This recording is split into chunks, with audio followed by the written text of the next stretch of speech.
ಬಿಜೆಪಿಗೆ ಕಗ್ಗಂಟಾದ ಉತ್ತರ ಕನ್ನಡ ಟಿಕೆಟ್ ವಿಚಾರ ಜಿಲ್ಲೆಯಲ್ಲಿ ದಿನಕ್ಕೊಬ್ಬ ಆಕಾಂಕ್ಷಿಗಳ ಹೆಸರು ಮುನ್ನೆಲೆಗೆ ಬರ್ತಾ ಇದೆ. ಬಿಕಾಸ್ ಇನ್ನು ಕೂಡ ಒಂದು ಟಿಕೆಟ್ ಘೋಷಣೆ ಆಗದಿರುವಂತ ಹಿನ್ನೆಲೆಯಲ್ಲಿ ಬಿಜೆಪಿ 20 ಟಿಕೆಟ್ ಘೋಷಣೆ ಮಾಡಿದೆ.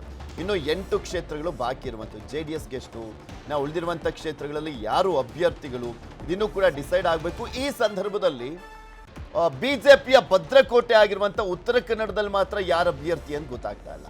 ಬಿಕಾಸ್ ಅನಂತಕುಮಾರ್ ಹೆಗಡೆ ಅವರು ನಾನೇ ಸ್ಪರ್ಧೆ ಮಾಡ್ತೀನಿ ಅಂತ ಹೇಳ್ತಾ ಇದ್ದಾರೆ. ಆದರೆ ನೀವು ಬೇಡ, ನೀವು ಸೂಚಿಸಿದಂಥವ್ರಿಗೆ ನಾವು ಟಿಕೆಟ್ ಕೊಡ್ತೀವಿ ಅಂತಲೂ ಕೂಡ ಹೇಳ್ತಾ ಇದ್ದಾರೆ ಎನ್ನುವಂಥ ಮಾಹಿತಿ ಸಿಗ್ತಾ ಇದೆ. ವಿಶ್ವೇಶ್ವರ ಹೆಗಡೆ ಕಾಗೇರಿ ಅವರಿಗೆ ಟಿಕೆಟ್ ಕೊಡೋದಕ್ಕೆ ಅನಂತಕುಮಾರ್ ಹೆಗಡೆ ಅವರು ವಿರೋಧವನ್ನ ವ್ಯಕ್ತಪಡಿಸ್ತಾ ಇದ್ದಾರೆ. ಶಶಿಭೂಷಣ್ ಹೆಗಡೆ ಅವರ ಹೆಸರನ್ನ ಶಿಫಾರಸನ್ನ ಮಾಡಿದ್ದಾರಂತೆ ಅನಂತಕುಮಾರ್ ಹೆಗಡೆ ಅವರು.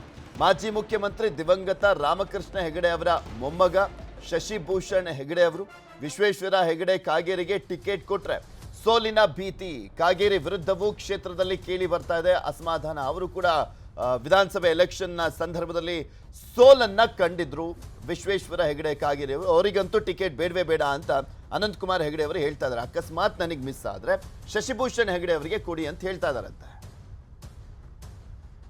ಉತ್ತರ ಕನ್ನಡ ಒಂದು ಲೋಕಸಭಾ ಕ್ಷೇತ್ರಕ್ಕೆ ಈ ಒಂದು BJPಯಲ್ಲಿ ಅಭ್ಯರ್ಥಿಯನ್ನು ಹಾಕುವಂಥ ವಿಚಾರದಲ್ಲಿ ಇಷ್ಟು ವರ್ಷದಲ್ಲಿ ಆ ವರ್ಷವೂ ಇಲ್ಲದೆ ಇರುವಂಥ ಒಂದು ಕಗ್ಗಂಟು ಈ ವರ್ಷ ಮಾತ್ರ ಆಗಿದೆ ಅಂತ ಗೋಚರ ಆಗ್ತಾ ಇದೆ.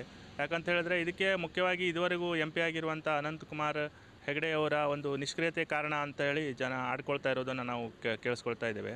ಈ ಕಾರಣಕ್ಕಾಗಿ ಒಂದು ಏನು ಹೈಕಮಾಂಡ್ನಿಂದ ಅವರಿಗೆ ಕ್ಷೇತ್ರ ಟಿಕೆಟ್ ತಪ್ಪುವ ಸಾಧ್ಯತೆ ಇದೆ ಅಂತ ಹೇಳಲಾಗ್ತಾ ಇದೆ. ಕಾಗೇರಿ ಅವರ ಹೆಸರು ಕೂಡ ಮುನ್ನೆಲೆಗೆ ಬರ್ತಾ ಇದೆ. ಅವರನ್ನೇನಾದರೂ ಟಿಕೆಟ್ ಕೊಟ್ಟರೆ ತಾವು ಅವರನ್ನು ಬೆಂಬಲಿಸುವುದಿಲ್ಲ ಅಂತ ಅನಂತಕುಮಾರ್ ಅವರು ಹೇಳಿದ್ದಾರೆ ಅನ್ನುವಂಥ ಕೂಡ ಮಾಹಿತಿಗಳಿವೆ. ಆ ರೀತಿ ಹೀಗಾಗಿ ಅವರಿಗೆ ಟಿಕೆಟ್ ನೀಡಬಾರ್ದು ಅಥವಾ ಬೇರೆಯವರಿಗೆ ನೀಡಬೇಕು ಅನ್ನುವಂಥ ವಿಚಾರ ಅವರ ಇದರಲ್ಲಿ ಇರ್ಬೋದು. ಮತ್ತು ಅವರನ್ನು ಹೊರತಾಗಿ ಈಗ ಕೆಲವೊಂದು ಹೆಸರುಗಳು ಕೇಳಿಬರ್ತಾ ಇದೆ ಅಂತ ಹೇಳಿದ್ರೆ ಈ ಒಂದು ಶಶಿಭೂಷಣ್ ಹೆಗಡೆ ಅವರ ಹೆಸರು ಕೇಳಿಬರ್ತಾ ಇದೆ. ಆದರೂ ಈ ಬಗ್ಗೆ ಹೈಕಮಾಂಡ್ ಮುಂದೆ ಯಾವ ತೀರ್ಮಾನ ಕೈಗೊಳ್ಳುತ್ತದೆ ಅನ್ನೋದನ್ನು ಇನ್ನೂ ಕೂಡ ಕಾದು ನೋಡಬೇಕಾಗಿದೆ. ಲೋಕಸಭಾ ಚುನಾವಣೆಗೆ ಘೋಷಣೆಯಾಗಿ ಮತದಾನದ ದಿನವೂ ಘೋಷಣೆಯಾದ ನಂತರವೂ ಉತ್ತರ ಕನ್ನಡ ಜಿಲ್ಲೆಯ ಲೋಕಸಭಾ ಅಭ್ಯರ್ಥಿ ಯಾರು ಅನ್ನೋದನ್ನು ಕಾಂಗ್ರೆಸ್ ಮತ್ತು BJP ಎರಡೂ ಪಕ್ಷಗಳು ಈವರೆಗೂ ನಿರ್ಧಾರ ಮಾಡಿಲ್ಲ. BJPಯಲ್ಲಿ ಹಾಲಿ ಸಂಸದ ಅನಂತಕುಮಾರ್ ಹೆಗಡೆ ಅವರಿಗೆ ಬಹುತೇಕ ಟಿಕೆಟ್ ನೀಡಲಿಕ್ಕಿಲ್ಲ ಅನ್ನೋ ಒಂದು ವದಂತಿ ಇರೋದರಿಂದ ಕಾಗೇರಿ ಅವರಿಗೆ ಟಿಕೆಟ್ ಸಿಗಬಹುದು ಅನ್ನೋ ಒಂದು ಮಾತು ಕೇಳಿಬರ್ತಾ ಇದೆ. ಕಾಗೇರಿ ಅವರಿಗೆ ಘಟ್ಟದ ಕೆಳಗಿನ ಭಾಗದಲ್ಲಿ ಅವರು ಜಿಲ್ಲೆಯನ್ನು ಒಡಿಲಿಕ್ಕೆ ಪ್ರಯತ್ನ ಮಾಡ್ತಾ ಇರೋದು ಮತ್ತು ಜಿಲ್ಲೆಯನ್ನು ವಿಭಜನೆ ಮಾಡಿ ಎಲ್ಲವನ್ನು ಶಿರ್ಸಿ ಕೇಂದ್ರೀಕೃತ ಮಾಡ್ತಾರೆ ಅವ್ರ ಬಗ್ಗೆ ಅಸಮಾಧಾನವೂ ಇದೆ. ಮತ್ತು ಕಾಂಗ್ರೆಸ್ ಇನ್ನೂವರೆಗೆ ತನ್ನ ಅಭ್ಯರ್ಥಿ ಯಾರು ಅನ್ನೋದನ್ನೇ ಘೋಷಣೆ ಮಾಡಿಲ್ಲ.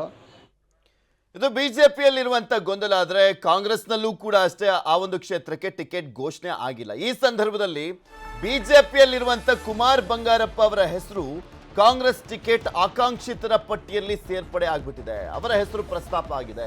ನಿನ್ನೆಯ ದೆಹಲಿ ನಾಯಕರ ಸಭೆಯಲ್ಲಿ ಮಹತ್ವದ ಚರ್ಚೆ ಆಗಿದೆ. ಉತ್ತರ ಕನ್ನಡದಿಂದ ಕುಮಾರ್ ಬಂಗಾರಪ್ಪ ಅವರನ್ನ ಕಣಕ್ಕಿಳಿಸುವಂಥದ್ರ ಬಗ್ಗೆ ಚರ್ಚೆ ಆಗಿರುವಂಥದ್ದು. ಆದರೆ ಕುಮಾರ್ ಬಂಗಾರಪ್ಪ ಅವರು ಬರ್ತಾರಾ, ನಿಂತ್ಕೊಳ್ತಾರಾ ಅಲ್ಲಿ ಅನ್ನುವಂಥ ಪ್ರಶ್ನೆ ಇದೆ. ಬಿಕಾಸ್ ಮೊನ್ನೆ ಅಷ್ಟೇ ನಡೆದಂಥ ಶಿವಮೊಗ್ಗದ ಒಂದು ಸಮಾವೇಶದಲ್ಲಿ ನರೇಂದ್ರ ಮೋದಿ ಅವರು ಬಂದಂಥ ಸಂದರ್ಭದಲ್ಲಿ ಕುಮಾರ್ ಬಂಗಾರಪ್ಪ ಅವರು ಅಲ್ಲಿ ಬಂದಿದ್ರು. ಯಾವುದೇ ರೀತಿಯಾದಂಥ ಅಸಮಾಧಾನ ಇಲ್ಲ, ನಾನು BJPಯಲ್ಲೇ ಇದ್ದೇನೆ ಅನ್ನುವ ರೀತಿಯಲ್ಲಿ ಗುರ್ಸ್ಕೊಂಡಿದ್ರು. ಇದ್ರ ಬಗ್ಗೆ ಇನ್ನಷ್ಟು ಮಾಹಿತಿಯನ್ನು ಕೊಡ್ತಾ ಹೋಗ್ತಾರೆ ನಮ್ಮ ಪ್ರತಿನಿಧಿ ಕೃಷ್ಣ ನಮ್ಮ ಜೊತೆ ನೇರ ಸಂಪರ್ಕದಲ್ಲಿ ಜಾಯ್ನ್ ಆಗ್ತಾ ಇದ್ದಾರೆ. ಕೃಷ್ಣ, ಉತ್ತರ ಕನ್ನಡ ಲೋಕಸಭಾ ಕ್ಷೇತ್ರದಲ್ಲಿ ಕಾಂಗ್ರೆಸ್ ಮತ್ತು BJP ಅಭ್ಯರ್ಥಿಗಳು ಯಾರಾಗ್ತಾರೆ ಅನ್ನುವಂಥ ಕುತೂಹಲ ಇದೆ. ಫಸ್ಟ್ ಟೈಮ್ ಉತ್ತರ ಕನ್ನಡದಲ್ಲಿ BJP ಅಭ್ಯರ್ಥಿಯ ಬಗ್ಗೆ ಸಾಕಷ್ಟು ಚರ್ಚೆಗಳಾಗ್ತಾ ಇರುವಂಥದ್ದು. ಬಿಕಾಸ್ ಅನಂತಕುಮಾರ್ ಹೆಗಡೆ ಅವರಿಗೆ ವಿರೋಧ ಇರುವಂಥ ಹಿನ್ನೆಲೆಯಲ್ಲಿ ಯಾರ ಹೆಸರು ಮುನ್ನೆಲೆಗೆ ಬಂದಿರುವಂಥದ್ದು. ಮತ್ತೊಂದು ಕಡೆ ಕಾಂಗ್ರೆಸ್ನಲ್ಲಿ ಕುಮಾರ್ ಬಂಗಾರಪ್ಪ ಅವರ ಆಪರೇಷನ್ ನಡೀತಾ ಇದೆ ಅಂತ ಹೇಳಲಾಗ್ತಾ ಇದೆ. ಅವರಿಗೆ ಟಿಕೆಟ್ ಅನ್ನು ಕೊಡಿಸುವಂತ ಸಾಧ್ಯತೆ ಅಂತ ಹೇಳಲಾಗ್ತಾ ಇದೆ. ಏನೆಲ್ಲ ಮಾಹಿತಿ ಸಿಗ್ತಾ ಇದೆ?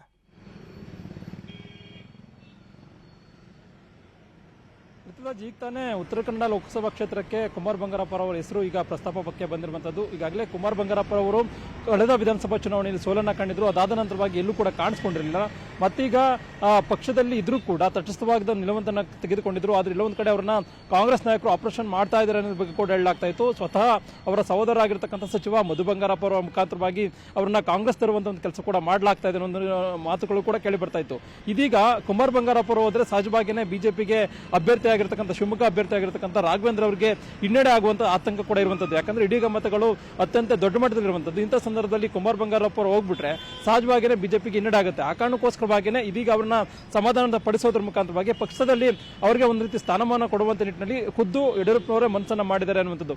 ಆ ಕಾರಣಕ್ಕೋಸ್ಕರವಾಗಿ ನಿನ್ನೆ ನಡೆದಂತಹ ದೆಹಲಿ ಸಭೆಯಲ್ಲಿ ಇದೀಗ ಮಧು ಬಂಗಾರಪ್ಪ ಅವರ ಹೆಸರನ್ನು ಕೂಡ ಪ್ರಸ್ತಾಪವನ್ನು ಮಾಡಿರುವಂತದ್ದು. ಈಗಾಗಲೇ ಉತ್ತರ ಕನ್ನಡ ಲೋಕಸಭಾ ಕ್ಷೇತ್ರದಿಂದ ಬಿಜೆಪಿಯಿಂದ ಸೂಲಬೆಲ್ಲ ಅವರ ಹೆಸರು ಕೂಡ ದೊಡ್ಡ ಮಟ್ಟದಲ್ಲಿ ಕೇಳಿ ಬರ್ತಾ ಇರುವಂತದ್ದು.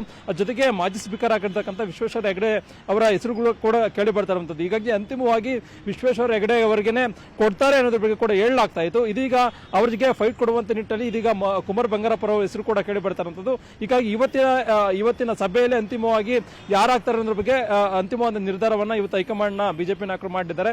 ಮತ್ತೊಂದು ಕಡೆ ಕಾಂಗ್ರೆಸ್ ಅಭ್ಯರ್ಥಿ ಆಗಿರ್ತಕ್ಕಂಥ ಅಂಜಲಿ ನಿಂಬಾಳ್ಕರ್ ಅವರು ಈಗಾಗಲೇ ಉತ್ತರ ಕನ್ನಡ ಲೋಕಸಭಾ ಕ್ಷೇತ್ರದಿಂದ ಅಂಜಲಿ ನಿಂಬಾಳ್ಕರ್ ಅವರು ಸ್ಪರ್ಧೆ ಮಾಡ್ತಾರೆ ಅನ್ನೋದ್ರ ಬಗ್ಗೆ ಕೂಡ ಹೇಳಲಾಗ್ತಾ ಇದೆ. ಹೀಗಾಗಿ ಹೇಗಾದ್ರೂ ಮಾಡಿ ಉತ್ತರ ಕನ್ನಡ ಲೋಕಸಭಾ ಕ್ಷೇತ್ರವನ್ನ ಮತ್ತೆ ಗೆಲ್ಲಬೇಕು ಅನ್ನೋ ಒಂದು ಕಾರಣಕ್ಕೋಸ್ಕರವಾಗಿ ಎಲ್ಲ ಒಂದ್ ಕಡೆ ಪ್ರಬಲ ಅಭ್ಯರ್ಥಿಗಳನ್ನು ಕಣಕ್ಕಿಳಿಸುವಂತ ನಿಟ್ಟಿನಲ್ಲಿ ಕೂಡ ಹೈಕಮಾಂಡ್ ನಾಯಕರು ಮನಸ್ಸನ್ನ ಮಾಡಿದ್ದಾರೆ. ಹೀಗಾಗಿ ಯಡಿಯೂರಪ್ಪನವರು ಕುಮಾರ್ ಬಂಗಾರಪ್ಪರು ಬಿಜೆಪಿ ಬಿಟ್ಟು ಹೋಗ್ಬಿಟ್ರೆ ಅಂದ್ರೆ ಅವಾಗ ಯಡಿಯೂರಪ್ಪನವರು ಕುಮಾರ್ ಬಂಗಾರಪ್ಪನವ್ರನ್ನ ಕಾಂಗ್ರೆಸ್ನಿಂದ ಬಿಜೆಪಿಗೆ ಕರೆತಂದ ಸಂದರ್ಭದಲ್ಲಿ ಅವರಿಗೆ ಯಾವುದೇ ರೀತಿಯಂತ ಅನ್ಯಾಯ ಆಗದೇ ಇರುವಂತ ನಿಟ್ಟಿನಲ್ಲಿ ಬಿಜೆಪಿ ನಾಯಕರು ಅದರಲ್ಲೂ ಮುಖ್ಯವಾಗಿ ಯಡಿಯೂರಪ್ಪನವರು ನೋಡ್ಕೊಂಡಿದ್ದಾರೆ.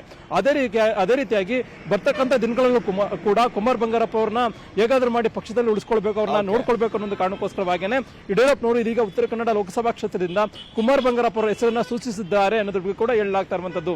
ಪೃಥ್ವಿರಾಜ್. ಓಕೆ, ಧನ್ಯವಾದ ಕೃಷ್ಣ ನಿಮ್ಮೆಲ್ಲ ಮಾಹಿತಿಗಾಗಿ. ಬೆಂಗಳೂರು ಗ್ರಾಮಾಂತರದಲ್ಲಿ ಕುಕ್ಕರ್ ಹಂಚಿಕೆ ಆರೋಪ ವಿಚಾರ ಮಾಜಿ ಸಿಎಂ ಎಚ್ಡಿಕೆ ಹೇಳಿಕೆಗೆ ಡಿಕೆ ಸುರೇಶ್ ತಿರುಗೇಟನ್ನು ಕೊಟ್ಟಿದ್ದಾರೆ.